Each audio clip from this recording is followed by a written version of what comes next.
Hi YouTubers, another video from me here, Evelyn. Today we're going to be reviewing episode 6 and 7 of Interview with the Vampire season 2. Now let me tell you, these last two episodes, they completely not flipped the story. They made Claudia more sympathetic, and you think to yourself, like, Jesus, you feel even more sad for her death. I honestly felt more sad for her death than the original story plot. Because on episode 6, Claudia gets together with the dressmaker Madeline, very beautiful actress, and when she became a vampire, she looked gorgeous. I was like, oh wow. So we could see episode 6 was setting up the ultimate betrayal by Amard, and that left it a bit more sad. Now with Amard's character, you could kind of see, even though he's the eldest vampire so far, due to his background of being the slave, it feels like he needs to find something to follow. So ultimately, he makes Louis believe that everything's gonna be okay, that Claudia and Madeline, they're going to go off, and there's that scene at the end in which all four of them, Louis and Amard and Madeline and Claudia, are in the cafe talking about finally moving on, and then we have the ultimate betrayal. Now in episode 6, there's another Easter egg for Tale of the Body Thief. I don't know how they're gonna pull the trigger on that. Raglan James, if I insert the picture, clearly says, "If only I could change bodies with you," to Daniel. Because in episode 6, that we get the opening shot of Daniel talking to Raglan James. He contacts him and he tells him like how big now Daniel says the word Talamasca. He tells Raglan James, how big is the Talamasca? Who's funding you? X, Y, and Z. And Raglan James basically tells him that they be in the, well, because the only reason that Daniel said that, because they had photos of him, and Raglan James tells him, like, you're inconsequential. They were, well, monitoring Amard and Louis, and he was just in there. And Raglan James tells him that you're not the first person that they tried this with. Some have survived and became the undead. Without David Talbot, like, I don't know if he's gonna come into this. And the others I'm not sure about, maybe Jesse, another character from Queen of the Damned. And we find out that the real Rashid is also working with the Talamasca. Now, if my previous theory comes out right, I'll be like, oh, wow. Because I want to say it's too obvious, because the biggest source material for Lestat is the Tale of the Body Thief, Murnock the Devil, and he appears at Merrick at the end. Now, we get from episode 7 the continuation of Louis recounting when they were kidnapped by the theater of vampires and the torture that they will put them through. They stuffed Claudia in the kind of like container that had rats, so we can get the inference that she was being eaten over and over again by rats when she regenerates. And then we get the big reveal of Lestat de Lincourt. Now, Sam Reed, now this episode 7, what a master class of emotions, the passion, the heightened things. So episode 7, they connected from the source material, but they made it more dramatic. The vampires decide to stage a fake trial or play whatever, and of course the audience all think this is fake. At what point can you, well, maybe there was some brainwashing by the vampires on that part. So Antoinette has been like, you know, kind of like meditative state that Santiago put him in. She's like comatose. Louis and Claudia, they're fighting for their lives, and we find out that they went and disarmed the three of them by cutting their Achilles tendon right to the bone. By the time their feet would heal, it would be already over. Now episode 7 is Lestat's entrance, his grievances. I haven't read the book The Vampire Lestat. From the comments, they took source material, because I read the synopsis that the Vampire Lestat is Lestat telling his version of events or what happened in an interview with the vampire, that the way Louis portrayed things was not as accurate as it may seem. But then again, with the Anne Rice world, with the vampires, we don't know what's true, what's fake, because like when you pass through time, you're not going to remember things clearly, and being a vampire, like, wow, it's like many years. And the scene where Lestat comes in, he walks, the silhouette of him walking through, taking off his coat, is like he's there ready for something. We get the understanding that the Theater of Vampires contacted Lestat telepathically. He was still in New Orleans, so he's coming back for his revenge.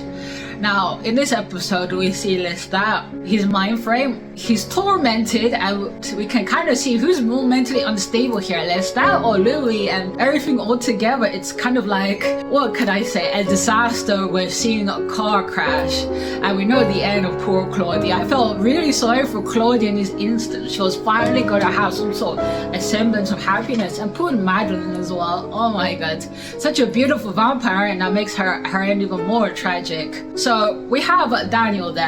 I'm gonna probably refer back to episode 6. The Raglan James character says that his bosses in the Talamasca want Daniel to weave in some questions, and even Raglan James says, you've been very clever up until now. And then Daniel does refer like, can you guys protect me? And he says no. And then when the real Rashid comes in, now Agent Rashid, he says to Daniel, well, you should have like destroyed the tapes, never come here if you wanted to save your life.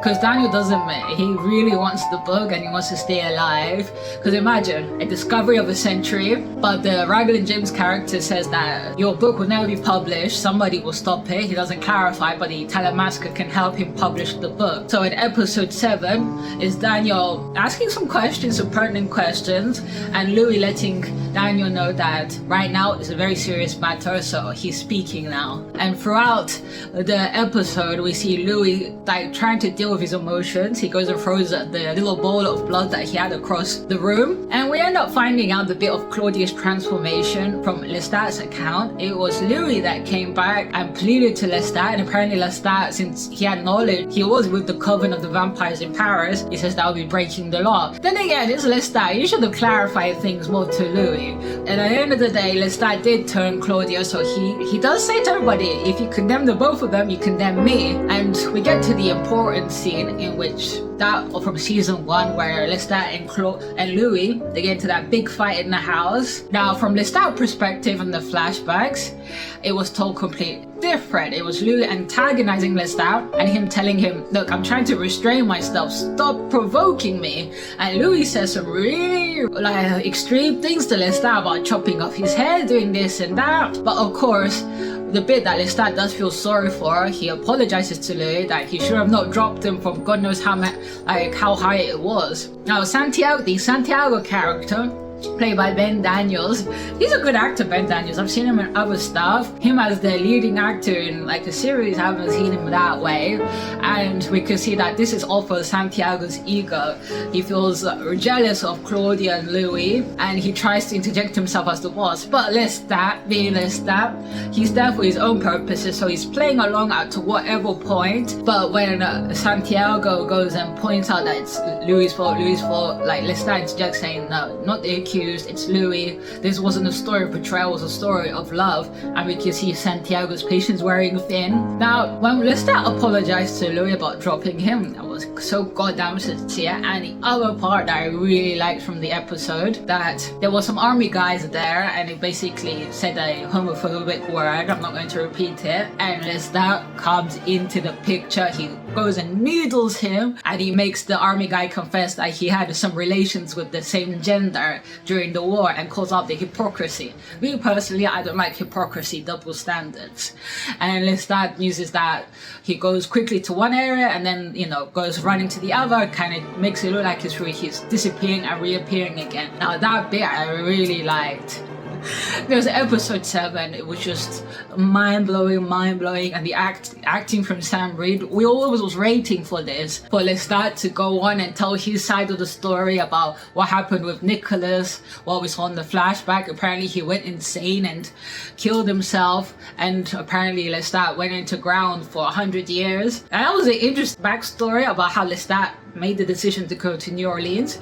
He wakes up and he decides to go to the New World, and that's where he meets Louis. Now, the theater of vampires, the way they were portraying Louis, God, the worst stereotypes ever. Yes, Louis was all of that, but the illustrations made it too crude. That's the word I was looking for, crude. I'm in a loss for words about episode 7. Episode 6 confirms some theories.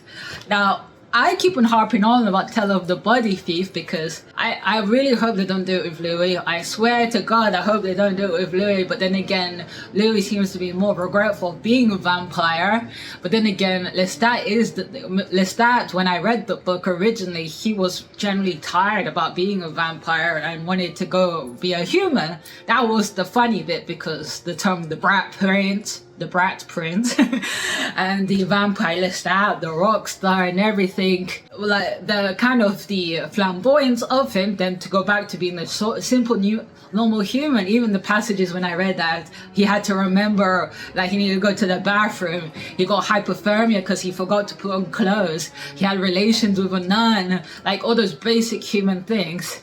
That was hilarious when I read it at the time. And the other parts from episode 7 was Lestat giving his own version about how Louis got into his heart and his soul, and that Louis was everywhere. Lestat made it look like it's true. Louis was at fault for manipulating him, and he says the word that Louis was the one that told him, come to me, and even I'm like, what?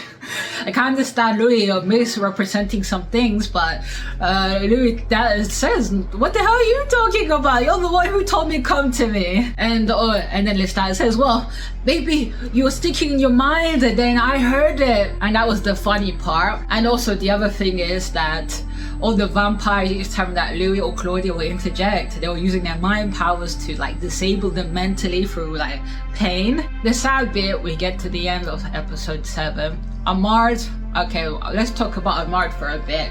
He's kind of there held hostage, but I don't understand. Amard's much more older than them. He has more powers than them, so I don't understand how he can be subdued. But somebody let me know, like, do you really believe Amard had nothing, like, okay, he was a coward for a moment and didn't want to like betray them or whatever, so okay, he was held against his will. Now, I don't know how true that version of event is, but we see poor Amard there looking so desperate to Louis, thinking a way to save them. And when we get towards the end, they go for the trial and the judgment. They say, the vampire said to Madeleine, it wasn't really your fault, but then again you have to choose. Be with us or burn with them. And Madeleine chooses Claudia. Now that was the most heartbreaking. I always find heartbreaking where when there's potential that gets put out too quickly. So Madeleine joins Claudia in death, and with Louis, Amard manages to mind control the audience to say banishment. And then Santiago says flippantly, oh, we take him to the Belgian border. And then Daniel comes in present time saying, I guess that didn't happen. And then Louis says they dragged him, they put him into the metal coffin where they had in the basement, and they put his coffin full of stones so he couldn't move, and they wanted to leave him to starve to death. And now this is the part which I found intriguing. So Santiago goes off from the middle, and the sun is about to come up. They open up the part of the ceiling, and Claudia and Madeleine are there, and they basically burned to death. They kept true to that part of the book, and we see Lestat there, the horror in his face. You maybe regret. God knows, he looked horrified as well to see. Well, Madeleine went quicker because she was much more newer, but Claudia took time to burn, and that was so heartbreaking. And the bit I'll never forget is Lestat's face of horror and shock. And then we have the end of episode 7. Now, I believe season 2 was 10 times more dramatic than season 1. It was more, it was season 1, and we felt the feeling of the interview, but season 2, it was more the ramifications of the decisions that were made in season 1. Now with the episode 7, I saw the promo of, we know Louis is going to escape, that is one thing for sure because they're here in present time. But what happens to Lestat afterwards is going to remain a mystery until we actually see it. And what's going to happen in present time? You put your comments down below. Do you think Lestat is going to reappear? And do we trust Amard's version of events? Because Amard narrated, since Louis wasn't there, narrated what the hell happened to Claudia. So we have to trust on his words what the hell happened. And with the other vampires, well, they're gonna die because of course Louis is not going to let it go by. Well, so this is the end of the video. A big thank you to anybody that's watched till the end. And to any new subscribers or current subscribers, a big thank you. And leave your comments down below what you think is going to be for the season finale. And as I leave you always, stay safe.